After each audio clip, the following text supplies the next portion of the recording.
طيب بالنسبه لي قلنا ان امام عاشور جاي مصر عشان يتعالج. بعد ما ناديه قال له اتفضل، لو عايز تتعالج في مصر اتفضل روح اتعالج.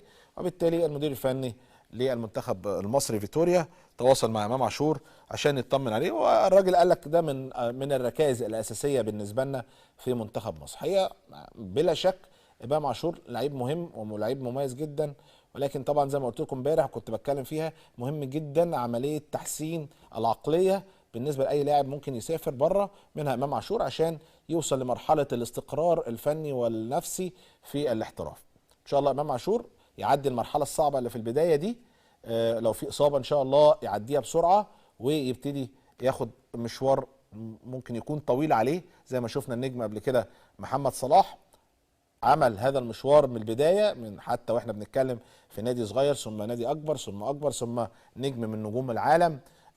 نتمنى ان احنا نشوف امام عاشور، نشوف لاعبين اخرين في الدوريات الاوروبيه.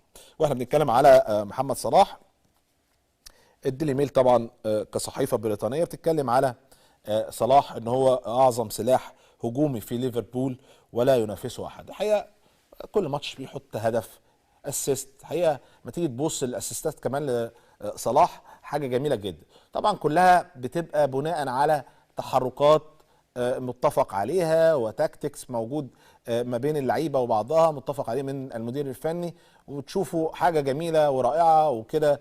واحنا بنشوف مباراه توتنهام وليفربول، حاجه يعني في الكوره ما فيش زيها، سواء صوره بقى، سواء تحكيم، سواء كوره لعيبه بتجري ما بتقفش لحظه، فنيات، مهارات، اجوال جميله. كل الحاجات في كره القدم والفنيات الجميله بتشوفها من خلال الدوري الانجليزي الحقيقه.